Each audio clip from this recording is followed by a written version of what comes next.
Hi, everybody.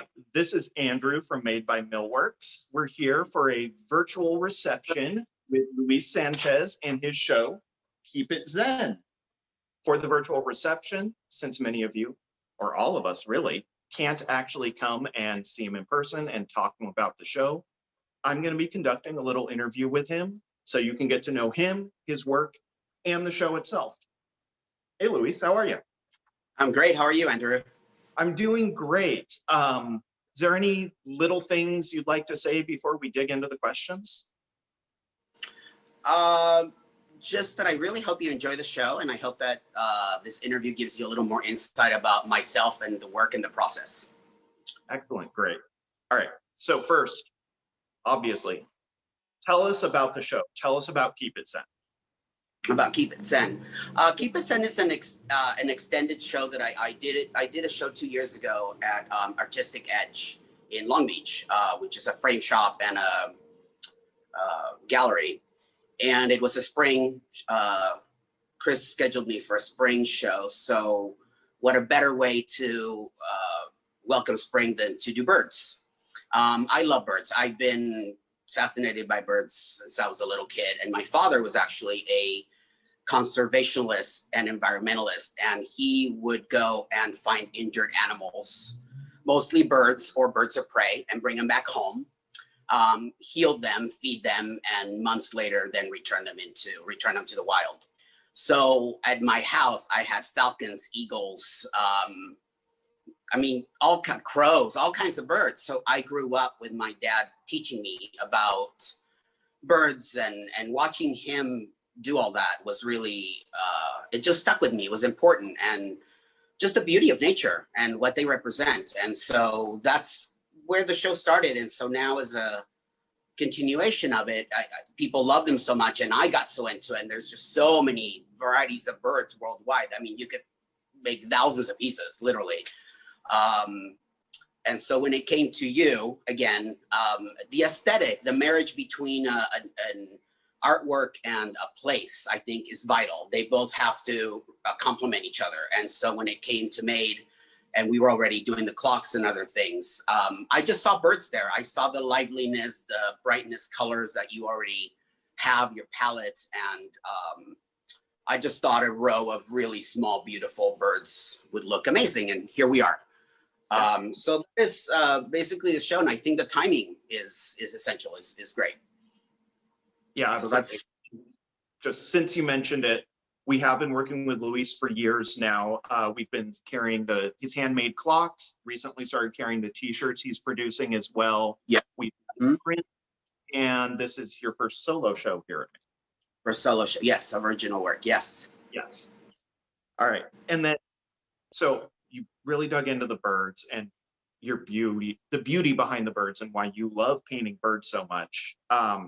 But something else that's really struck me about your work is the enso circle. Mm-hmm. Tell us about what the enso circle is and what it represents, and perhaps the interplay with birds. That was actually a beautiful subconscious thing that happened. You know, as artists, we get into our world and in our mind, and often I see that you see the reflection of the psychology behind the work after it's completed. So when I actually added the cement at the bottom, the cement looking pumice that I use, it was blank. It needed something. So subconsciously, I just went, grabbed black paint and did a circle on it. After it was completed, I was like, wow, I've seen this before. I know this is something. So I went online and looked up black circles, and enso came up. And I looked at the meaning, and I knew what it was. I'd heard it, but nothing that I was conscious of when I was doing the painting. And I think just doing the birds released that, because I was happy and I was joyful and I was in a place of zen and beauty, and it just came out. And I was like, wow, I couldn't have planned that. It was just, and that's the beauty of art, just allowing yourself to let go and dive into it, and allowing yourself, whatever comes out naturally, to let it come out. That's the creative process. And so when I noticed the connection of the enso and the birds, I was like, they represent each other. They're the same they both represent the same thing. You know, one of them is just a symbol that represents the birds, but the birds are an actual live animal that lives here. So they are the enso, they are part of that. And I was like, wow, this is so cool that it just meant to me that these birds do represent joy, happiness, and Zen. And so that's where the name, you know, keep it Zen, because if you bring this into your home, it's just going to give you anything but happiness and joyful and brightness, which we all need right now. Yeah, so absolutely. That's yeah. And that actually really forays into my next question is, while I know many of these works were produced before the last months, you've also produced 7 more just specifically right now. Mm-hmm. Do you feel like this show reflects on our experiences living in the time of COVID? Absolutely. And that's partially why I did them and extended the show, because I think more than ever now, I mean, people are at home more than ever. And I know for myself, I want to keep things positive and bright and beautiful. And, you know, the external world is chaotic and crazy, but that doesn't mean you can be aware of it, but it does not mean that you need to bring it into your home. And your home is your nest, your sacred space where you can be the most comfortable and healthy and happy that you are. So if you bring this work into your home, it just adds that, you know, it just brings that extra element of, you know, that. Absolutely. Yeah, I mean, I've been hanging them. I don't usually hang my work in my house, but I've been hanging these in my house, and it does. It just, look at them.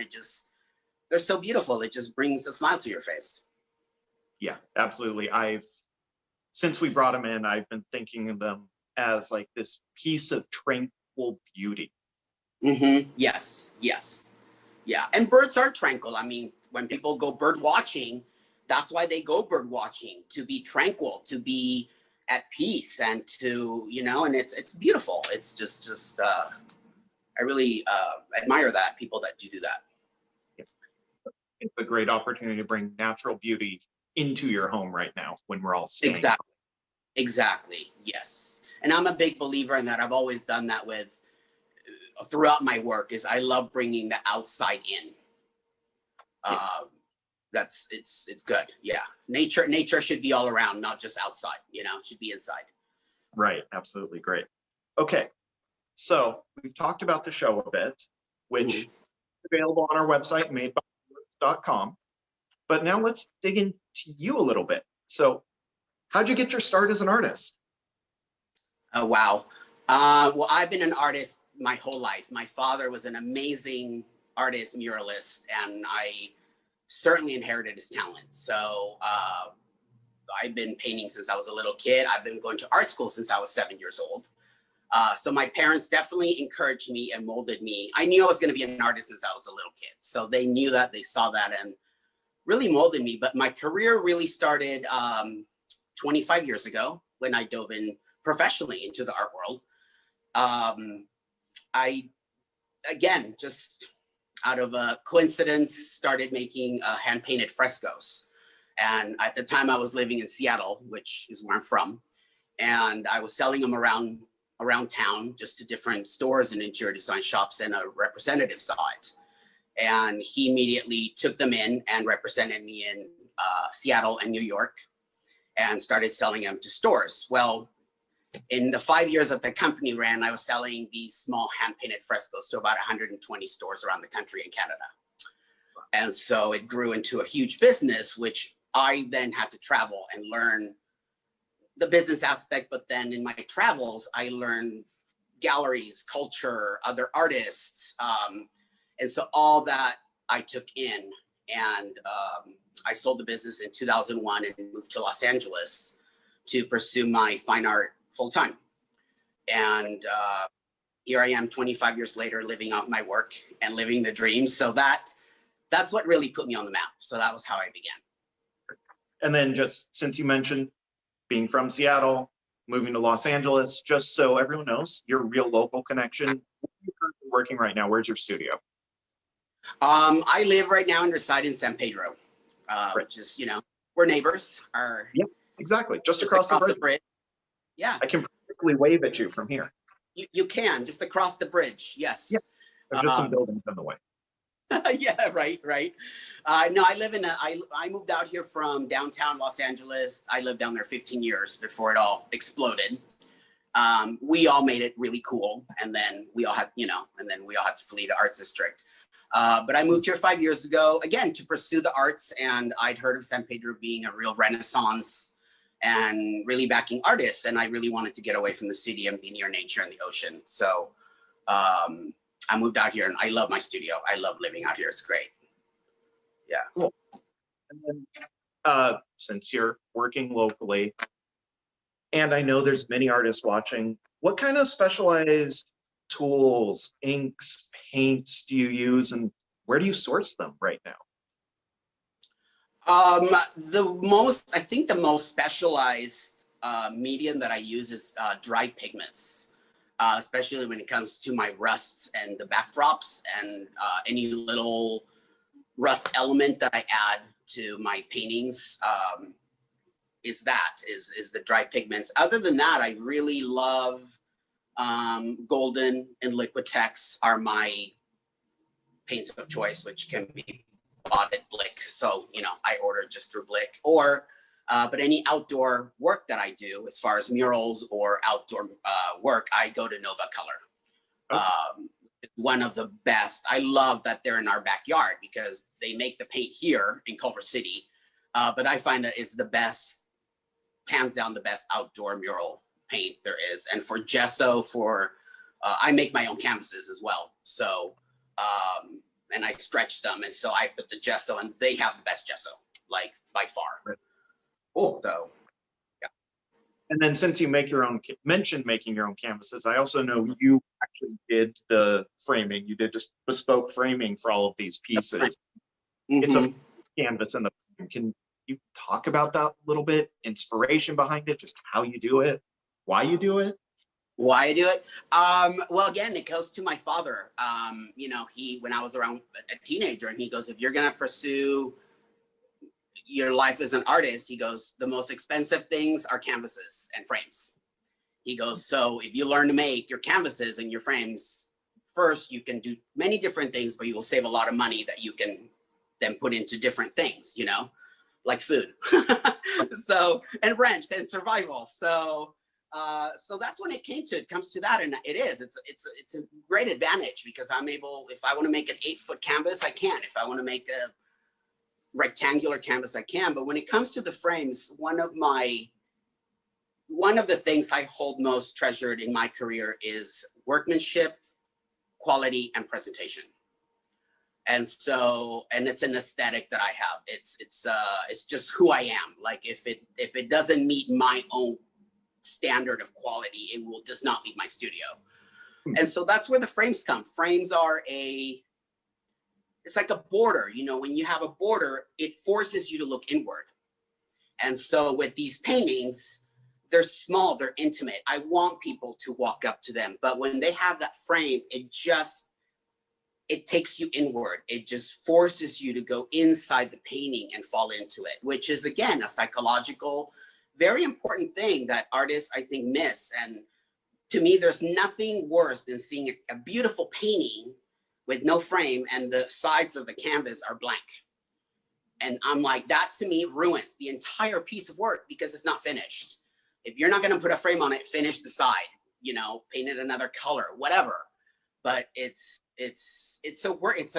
a quality. And I think I've had clients and collectors literally pick up my work, and the first thing they do before they look at the front is flip it over and look at the workmanship, look at the wood I use, the canvas, how it's done, even the wiring, like how the wiring is done. That's important. All those it's all in the details. So when it came to these pieces, floating them was important, leaving that 1/4 inch of space around, because again, it's floating, it's flying, birds fly. So I wanted that connection of the floating. So everything is intentional. There isn't anything that isn't. And it is an aesthetic. It's very important. Yeah, very important. So it's a very much an intentional work, and it really is a total package. It's a total package. Exactly. Exactly. Yeah, and they're beautiful. They're beveled. You know, the faces are beveled, and it just makes it that much more sophisticated and refined. Mhm. All right. So you're in your studio now. Yes. What's your workspace like? What's your day like when you're working, since you are a working artist and you make a living off of your art? I assume that's most of your time. So tell us, Yes. Yeah. what's your day like? Well, I have a ritual of waking up and taking it slow, either exercising or reading. You know, I often don't have that much time to read, so I read something or have my coffee, breakfast, you know, but I don't look at the news. I don't open emails. Then I go and look over my notes for the day. I prioritize things, what has to be done first, because things have, I usually work on 3 or 4 projects at the same time, which is what I'm doing right now. I have 4 projects that I'm doing 2 houses in Long Beach, submitting a mural for for the city of Los Angeles. I'm working with you. Working on another commission. So it's, I have to prioritize and things have to be done certain days. So then things don't, you know, so everything goes smoothly. And then I work and I take breaks. And if I can, I go out for a walk or ride my bike, which I love biking, and come back and hit it again. Yeah. Well, since you mentioned loving biking, when you can get out and about, what are your kind of go-to things to do? Where do you ride your bike to? Where kind of the ocean, if I can, in the middle of the woods. I love like dirt biking in the woods, hiking. Those are the things I love to do the most. I love being in nature, just nature. I love hiking alone because it's kind of my reset button. I don't even like hearing my own voice. So I just like hearing nature, birds, the creek, water. We hear so much clutter, you know, all the time. And I'm so busy that I disconnect when I go hiking. Dancing is another big therapy. My father was a professional dancer, so I hear that too. I have to dance. Like I dance in my studio almost every day. I'm always jumping and dancing and doing that. So yeah, that's what I usually like to do. what are you listening to when you're dancing? Oh my God. Place? Music is my other world. Music is, I don't really watch television. So music is on 24/7. And I'm really good friends with a lot of the KCRW DJs. They're personal friends of mine. So they actually hook me up with a lot of music. One of my best friend is a record producer for he owns his own house record label. So I just get hooked up with music left and right. So it's very eclectic. My genre is all over the place. Yeah. Is there any one album, song, artist you've really been digging lately? Who I've really dug lately, and I probably discovered them about a year ago, is a group called Wilk and Misky. It's like whiskey and milk, but switched with the words. But they're really cool. They just have this really twangy kind of European. It's kind of a mix of different sounds, and I really been digging their lyrics and just have been trying to listen to them more to try and pick up what they're talking about. So, nice. Yeah. All right, so just to dig a little more into like process and inspiration. So you mentioned that you started art school at a young age, but you've also talked about a lot of like experience and inspiration from your father. So what holds more value for you? Creativity or knowledge, or is it somewhere in the middle? I think they go hand in hand. Okay. Like I said, I've traveled a lot, like cultures and learning about other artists and places have really, that's inspirational. And you learn a lot. So I think the more you learn, the more you can create because you have more feed, you know? And so, and I'm a Gemini, so I love knowledge. I love learning. And if something interests me, I have to go and find every single thing about it. So that's, yeah. So they go hand in hand, I think. Cool. And then this is just kind of something fun to kind of close with. If you could move to any other place in this or any universe, where would you go and why? Wow. And Well, I mean, it's like, really any fun. place. It could be fictional. It could be the other side of the Milky Way, anywhere. Then my own galaxy somewhere far, far away. But here it's fun, you know, it's, I often think about that because I, you know, as we all do, where do we come from? Where do we go? Why are we here? And so, like, for me, I think living in this planet, living where you are right now is, and then this time is really like, I feel that if you're living through this time, there's a purpose, there's a reason, like there's a huge lesson in what's going on for everybody. And so it's an exciting time. So for now, I'm happy here, but if I could go anywhere, yeah, outside to another galaxy, to another realm, to another, let the adventure and the experiences continue elsewhere. Thank you so much for joining us. Keep It My Zen pleasure. is available on our website, madebymillworks.com. You can shop all local products at Made. We do offer free local delivery. And we want to also thank Michelle Molina for her continued support of all of our local makers and artists. Yes. And thank you again. And please visit the website, madebymillworks.com. Yeah, it was my pleasure. Thank you, Andrew. Thank you.